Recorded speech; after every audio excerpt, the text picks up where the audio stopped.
Welcome to Books in the Freezer, a podcast dedicated to the deliciously disturbing world of horror fiction. I'm your host, Stephanie, and today I am joined by authors Christopher Golden and Brian Keene to talk about post-apocalyptic horror and a recent anthology they just edited. Maybe you've heard of it. It's called The End of the World as We Know It, New Tales from the World of the Stand. So thank you so much and welcome to the show. Absolutely. We're excited too. Thank you for having us, Stephanie. It's honestly we knew, of course, because we're geeks for this book, and we knew that everybody would be as excited as we are. But as we get closer and knowing, again, so few people have had access to the manuscript, so few people have read it, that I need people to have it in their hands so that they can experience it and enjoy it, and anyway. People are really excited for it. I was at a bonfire at my sister's house and got talking to someone who told me he was a big Stephen King fan and that The Stand was his favorite book. So we got to talking about this. So it was just funny, like even outside of our horror book circle, like people are excited about this. That's what we love. I mean, we'll get the normies. Yeah. Yep. My brother-in-law, he's a high school basketball coach, and he was impressed that his neighbors were talking about this book, and his wife said, "We kind of forget you're a big deal. This is a big deal." Yeah. And I mean, especially The Stand, it's so beloved by so many people. So I guess I wanted to start off by asking, what's your personal relationship to The Stand? I mean, for me, Brian and I have talked about this a bunch, that, we're the same age, and we came to this book right around the same time in our lives, and actually in our times together. So basically, I was about 13. I was in an airport bookstore. My grandparents had a place in Florida, so we were going down to visit them, and I saw the original the original paperback with the raven and the walking dude's face, the black cover, and I was like, Stephen King, what is this story? And I read the back, and that was it. I was off, and I loved it. I was so immersed in it. I read the last 300 pages, I think, staying up until like 4:00 in the morning. Wow. So I've been and that feeling has never left. The feeling of I need to know what happens to these people, Yeah.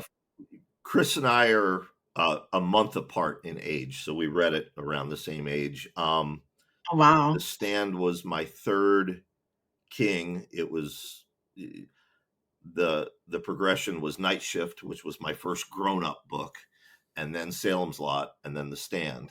Same edition Chris read.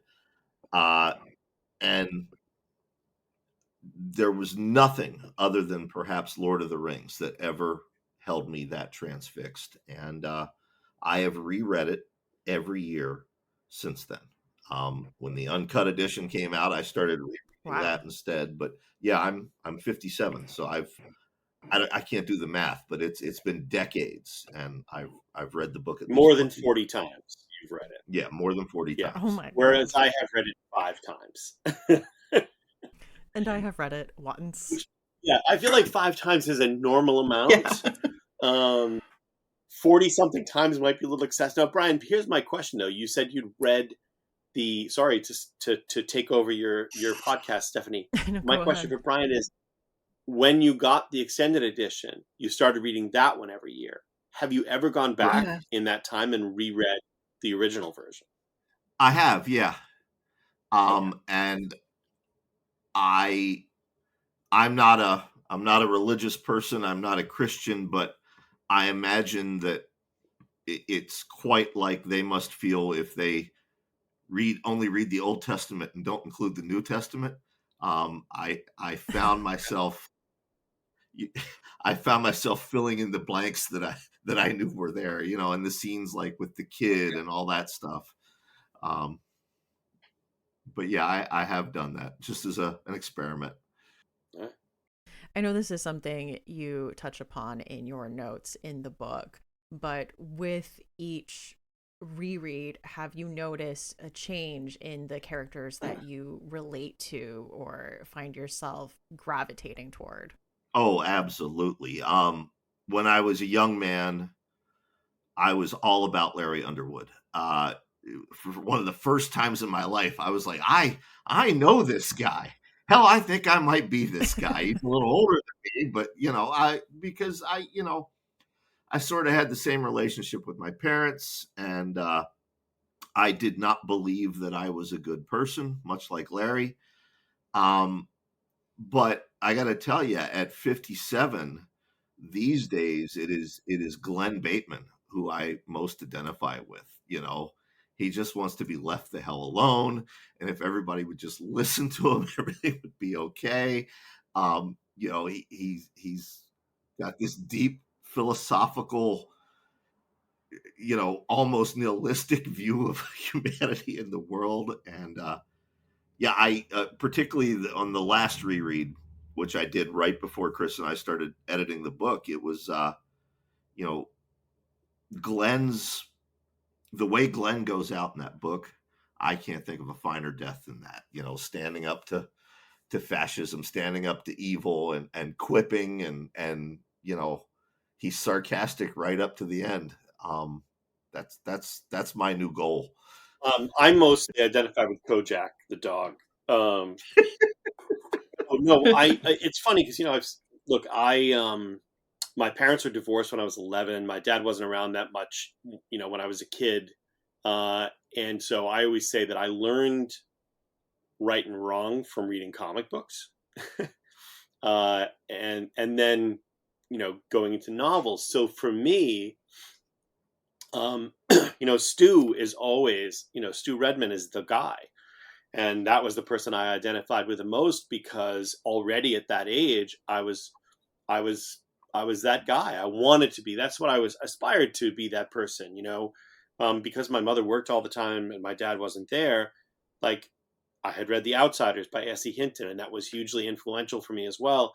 And so I would tell my friends, if you ever get in trouble, like if anything's going on or you need somewhere to go, come to my house because nobody's ever here except me and my brother.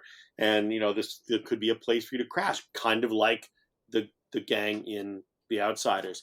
And so that kind of mentality of like sort of taking care of the people around you, which is what Stu does instinctively or tries to, I identified with that so much.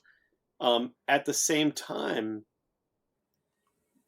I identify in other ways with so many characters in the book, including, again, people like Lloyd, who's quote unquote evil, with Nadine, who makes just horrible choices because of the way she feels about herself, and Mhm. is just searching for someone to tell her, no, it's okay. Like, you don't have to go, you don't have to fall in that direction. And not that I identified with that necessarily, but I feel for those characters. And I also love Nick, like, because Nick is like, uh, you know, this guy who is just never going to, not that he can speak, but he's never going to change who he is because he's afraid of somebody else, the way that other people might treat him. So I don't know. The characters are amazing in this book. Not to take over your show, but I take issue with you saying that Lloyd is evil. I've never seen the character as evil. I think he's weak. Well, Yeah, I did quote unquote.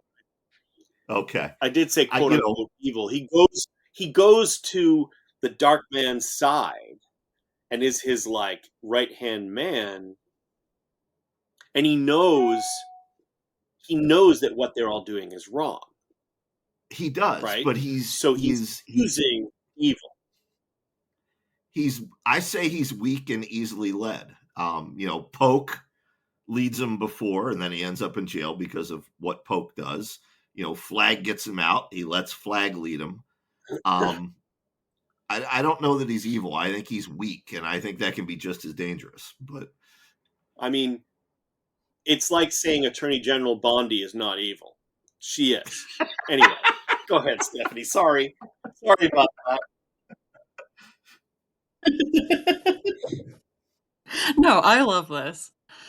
I was gonna say, I mean, that is something that is done really well in the book. I mean, I remember when I read it, really obviously hating Harold, but I don't know, the more that I've thought about it, I do see the tragedy in his character and all his promise and just his really sad, tragic ending. yeah, Just like an absolute waste. So I get it. I think when I read it, Stu was definitely my favorite. I loved him at the CDC, like threatening to cut people's their protective gear. Yeah, their protective gear. God, I blanked out. Hazmat suits. Yeah, they're hazmat suits. And then when we get introduced to Glenn, who is just minding his own business and painting, I was like, I love this guy. I absolutely love his vibe. But I mean, this is such an interesting time to take on this project because we are now living in a world where all of us have now experienced what it is actually like to live through a pandemic too. I mean, I guess was that the thinking with bringing this idea up and getting it to Stephen King? No, it's interesting, and maybe subconsciously there was something there with it, but you're right. I mean, it's funny because when you started to say that, I thought you were going somewhere else with the comparison to today, and it is interesting how prescient this novel really is about the choices that we have to make in 2025 about what we care about and what we stand for.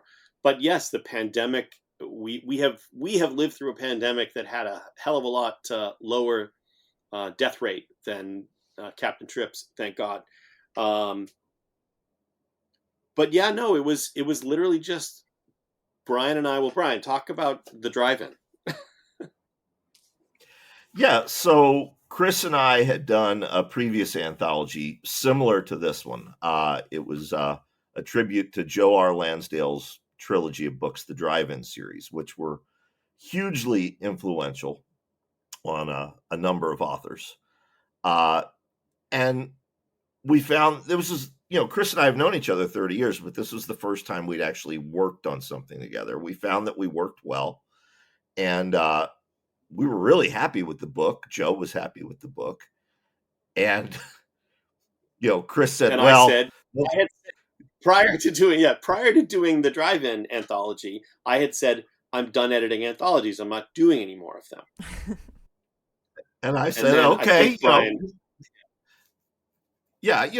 look, guy's one of my best friends. He doesn't want to do one. Okay, I'll respect that until the day he calls me and says, okay, what if we did this? Yeah. Which is, it just was that thing. One day I was just like, God, it's a shame that no one has ever done this and that Stephen King would never allow anybody to do it. And I was like, well, but we should at least ask him. And I called Brian, and we had done the Drive-In book, and I was like, you know what? I know I said I wasn't doing any more, but let's ask him. And Brian was like, of course. And I shot him an email that later that day, and it was a little while before he got back, and then his response literally was 2 words: do it. And yeah, we were blown away. I was so surprised. It's impossible to overstate how shocked I was, how happy I was, until all the stories were in and the book was put together and we sent him the manuscript. And then I was like, oh shit, what if he hates it? So I was happy right up until we sent it. And then I was happy again when he started to respond. But anyway. Yeah, I genuinely really believed he was pranking us when he said do it. It was do it, all caps, 4 exclamation points.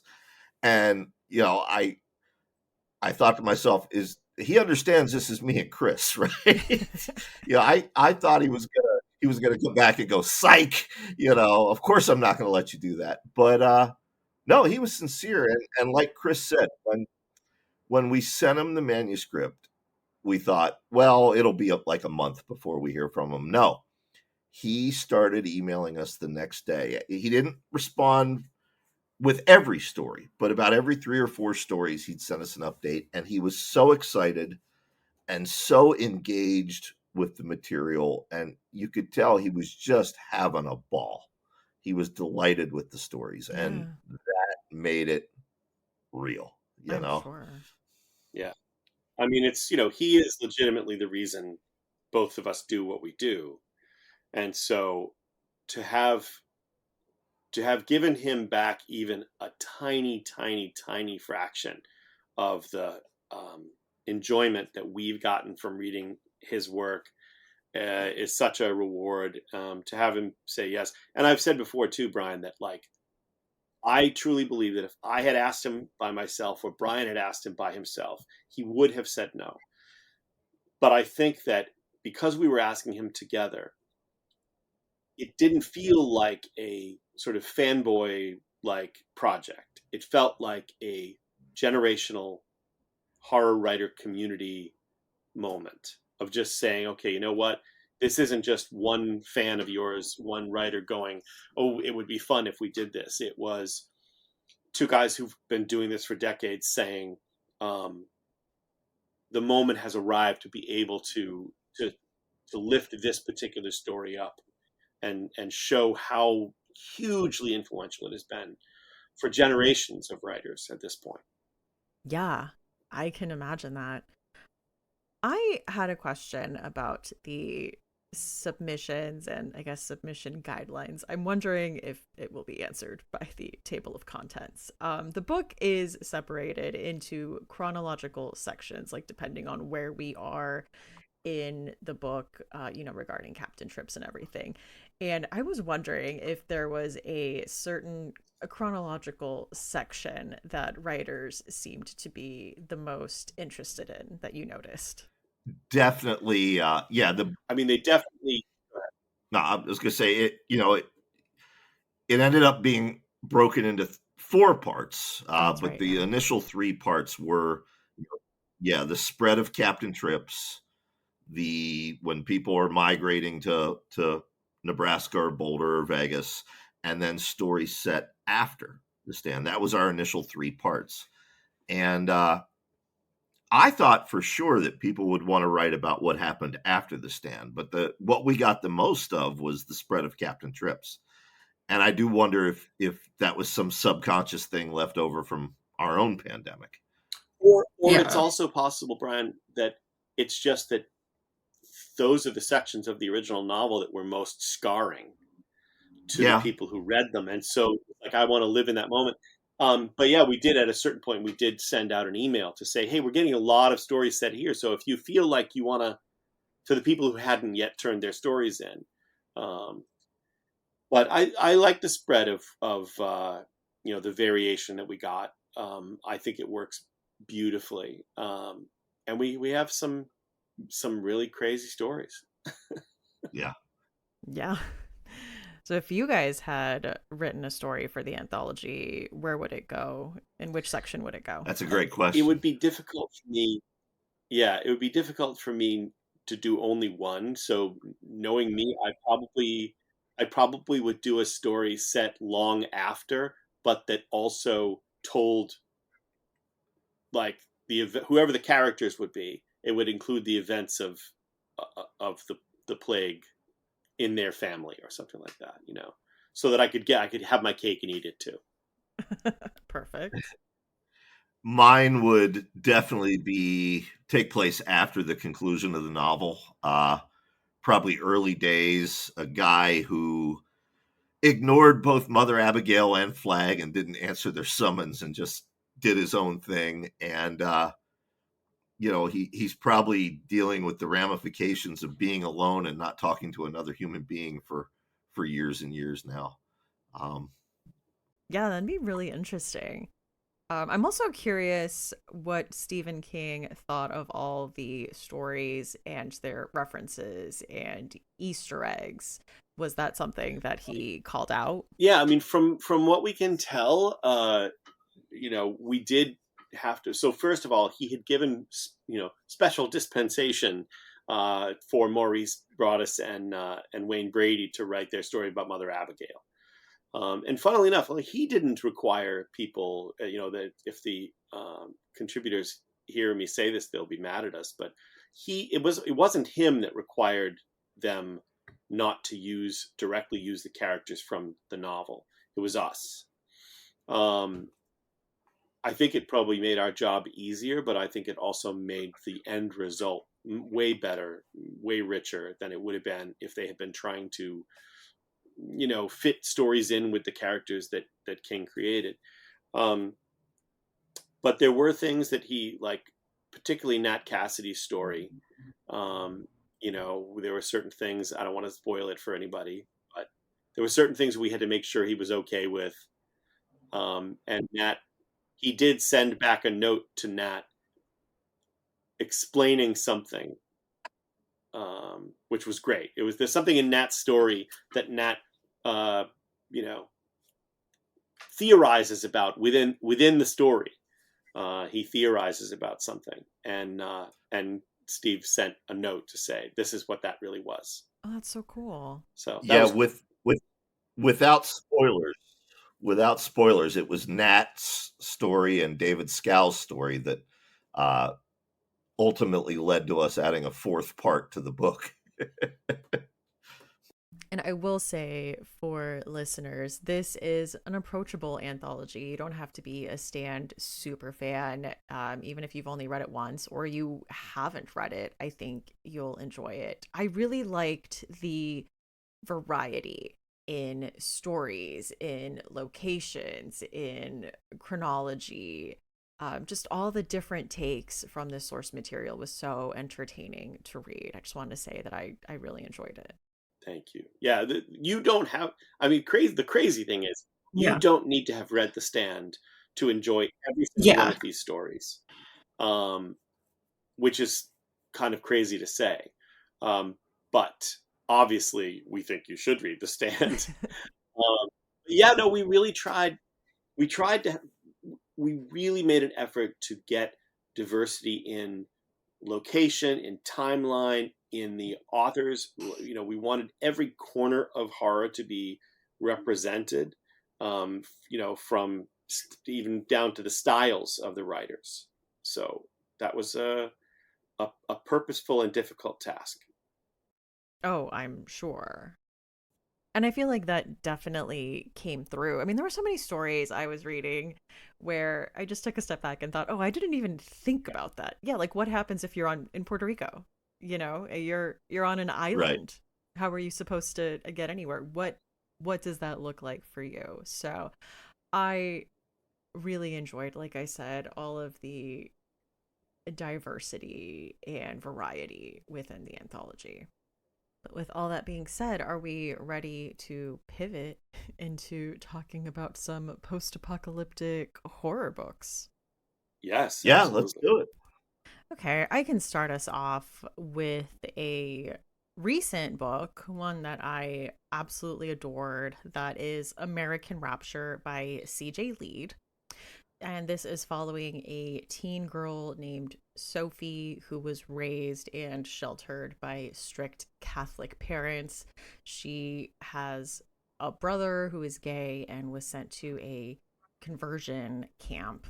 And essentially, there is a lust virus that gets unleashed somehow. And so, this is the world she now has to navigate on her own. It's a bit of a road trip story, but I really liked the idea of it being this kind of coming of age, coming into yourself story while society as you know it is crumbling around you. And parts of this book were absolutely devastating and made me cry. Have either of you read this one? Oh yes. I haven't yeah. right back there, but I haven't read it yet. highly recommend it. Broke my heart. But that is American Rapture by C.J. Leede. Yeah. Well, I broke my heart. It broke my heart is the best recommendation. I love that. No, seriously, like that it made you cry. That's the Oh that's yeah. the greatest compliment you can ever give a writer. Oh, absolutely. Especially if you are someone who grew up religious and are working through that. She just like knew how to just like get you in the heart. It was like, Perfect. I have two. The first one is White by me and Chris's friend Tim Lebbon. It's a short novella. Damn It's you. available in a collection called White and Other Tales of Ruin. Um, it is a different kind of apocalypse than I think anyone else has done before or since. I also think it's probably one of the best novellas written by anybody of our generation of writers. So I definitely recommend that. American wow. Rapture Yeah. was actually going to I be my hate you. second. Oh, Yeah, sorry. no, I No, hate that's you because White was actually my first one as well, and now I'm gonna have to replace. Literally, I'm like that's the reason Tim and I became friends is that novella. So I'm gonna replace it with another Tim Lebbon story, which is The Silence, which was made into a much lesser uh, um, Netflix movie. Uh, Many people believe that The Silence was ripped off for A Quiet Place. I wouldn't say one way or the other, but certainly if you are somebody who enjoys the movies, the A Quiet Place films, you should read Tim's. Anybody should. When Jonathan Mayberry and Jim Moore and I used to do a podcast called Three Guys with Beards, the very first episode we had to choose our favorite horror novel of the year. All three of us independently had chosen The Silence without knowing that the others had chosen it. Wow. It's a tremendous book about if you like creature horror as well. Um, it's about a family in the United Kingdom, and it's focused on the family as this breed of strange underground creatures starts taking over the world and killing everybody, and they hunt by sound, and it's extraordinary. Um, Go ahead. I'm sorry. Well, we're doing one at a time. So I've I've got one more that I'd like to throw out there if I may.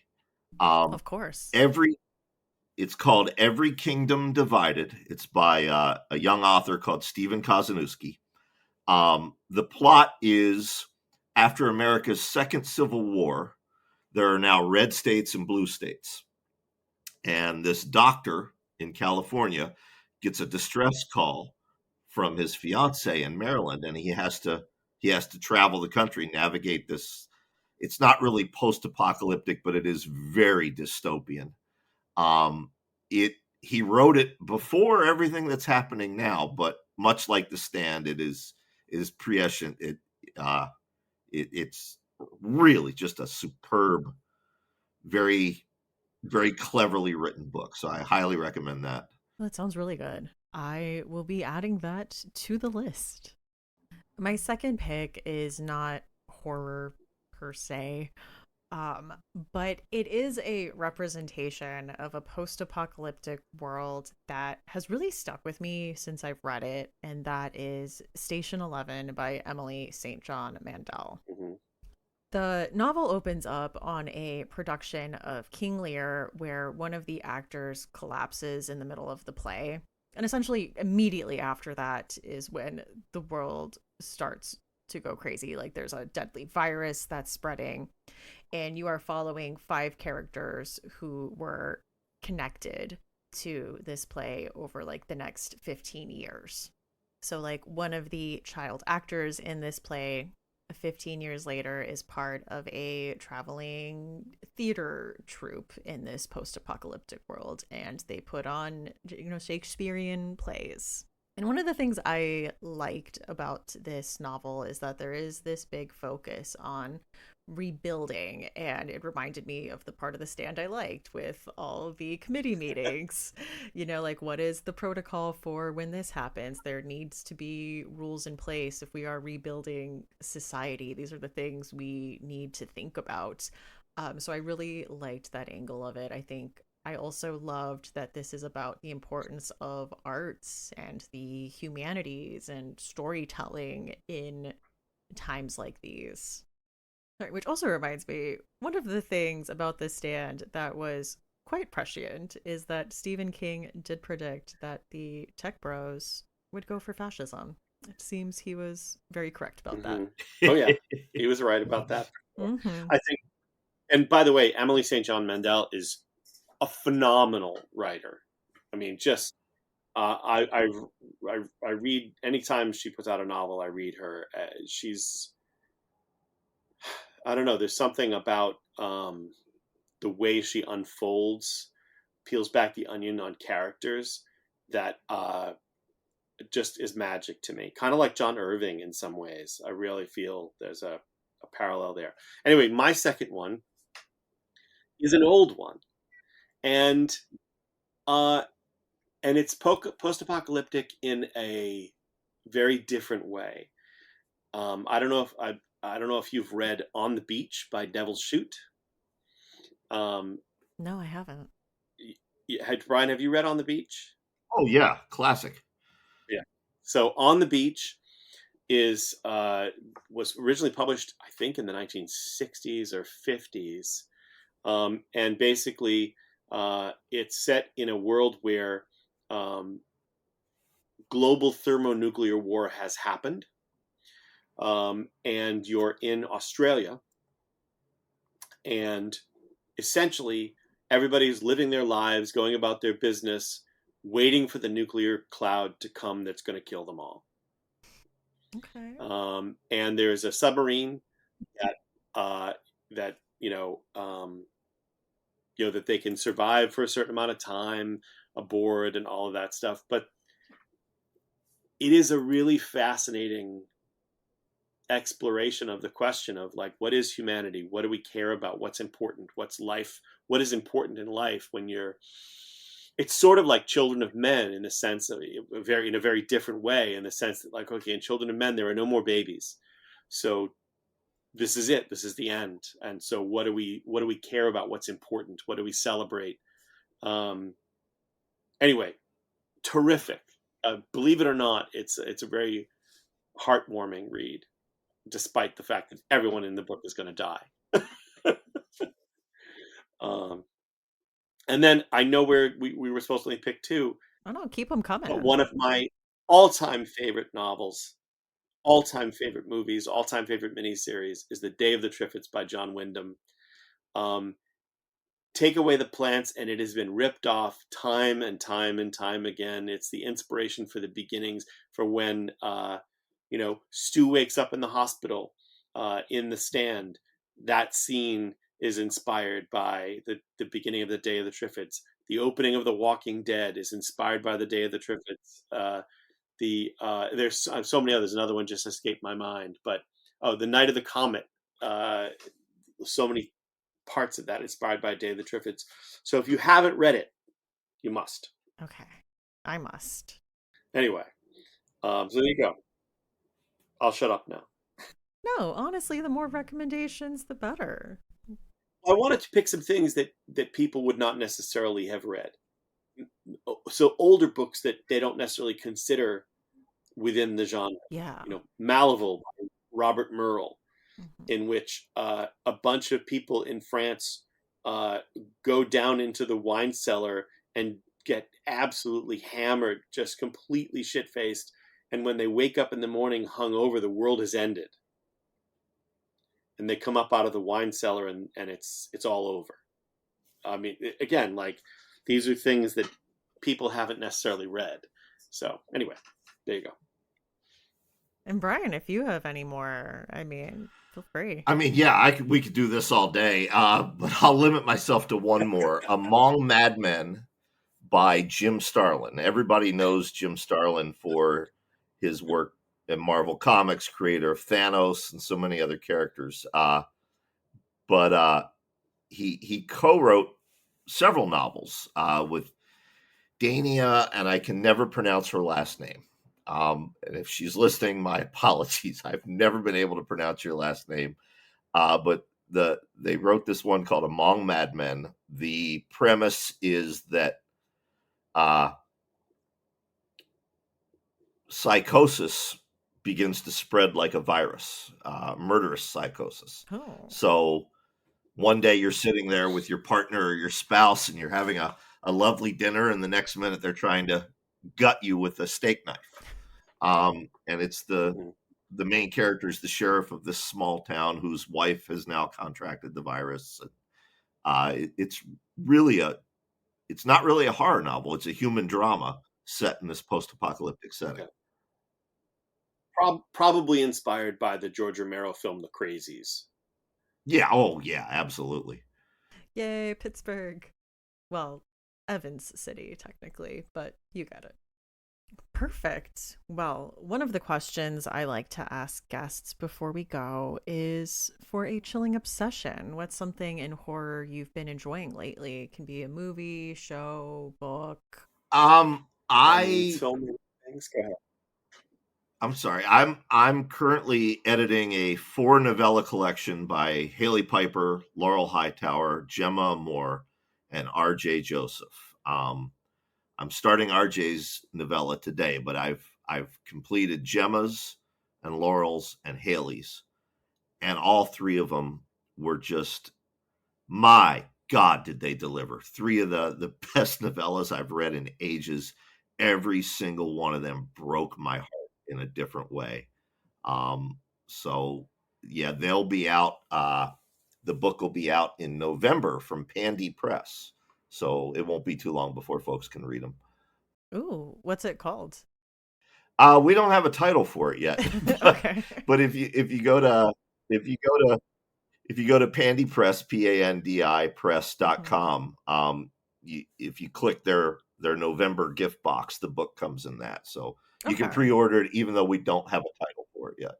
Yeah. I mean, for me, I recently read Gemma Amor's upcoming novel, Itch, which I heartily recommend. It's so good. Combines body horror with, feminist horror, psychological horror. It's so good. I love Gemma's stuff. And the other thing, honestly, is I have not been able to get Josh Mallerman's novel Incidents Around the House out of my head since I read it. It's one of the only 2 novels that has scared me as a grown-up, literally. And I'm excited for the movie, which is going to be called Other Mommy. But I honestly don't feel like the movie could capture the same sense of skin-crawling dread that the book contains. So there's a scene in that book that's really haunted me, and I think about it every single time I find myself waking up in the middle of the night to go to the bathroom. Perfect. That's great. The other question I like to ask our guests is for a final girl song. So if it's a horror movie, you're the last one standing, what's playing? For me, it depends on the ending. If I'm going into final battle, it's Walk by Pantera. If everyone is dead and I'm walking away into the sunset, I'm going to go with Isn't It a Pity by George Harrison. When you are the final girl, though, Brian, and you're done, you've survived. I'll say mine. It is not I Will Survive by Gloria Gaynor. My favorite music artist is Frank Turner. Most people probably don't know Frank Turner and the Sleeping Souls. Frank is an English, post-punk singer-songwriter, and he has this song that you should all go listen to called I Want to Dance. And I Want to Dance starts with this lovely, almost waltzy kind of, intro where he sings the first 4 lines. And then it kicks off into this absolutely manic driving punk rhythm, very screamy. So that would be my final girl song. These are great choices. These are great picks. So I'm very excited to be adding them to the Spotify playlist. Thank you both for coming on here and talking to me about The Stand, the end of the world as we know it, and geeking out about post-apocalyptic horror books. Thank you for having us, Stephanie. It was really fun. Of course. And where can people find you online? Uh, I have an old-fashioned website, ChristopherGolden.com, but I'm also active on Blue Sky and Facebook and Instagram. And that's it. Same for me. Old school website. I am on social media, but I'm most active on Patreon and a weekly newsletter that I send out via Substack for free. Right, well, thank you. And I recommend the newsletter. I really enjoy reading it. Thank you. Books in the Freezer is a bi-weekly podcast. We post episodes every other Tuesday. You can find us on Instagram, Threads, Blue Sky, and TikTok at Books in the Freezer. If you would like to send us an email, we are at booksinthefreezer@gmail.com. Show notes for this episode and all previous episodes will be at booksinthefreezer.com. If you were looking for a way to support the podcast, there are a few ways to do that. One of them is to use affiliate links that you can find in the show notes for this episode, or you can become a Patreon supporter at patreon.com/booksinthefreezer. And at the malevolent spirit of Patreon, you can access the new series, The House at the End of Fear Street, where I am making my way through the Fear Street series by R.L. Stine. I have had a lot of fun guests on. I think we're like 11 books into the series now, so you will have access to all of those. But you don't have to spend any money to show your support for the podcast. Things like sharing on social media and leaving reviews on podcast sites are very helpful to indie podcasts like this one. So a big thank you to all of you who have taken the time to do that. I have been your host, Stephanie Gagne. Thank you so much for listening, and see you next time on Books in the Freezer.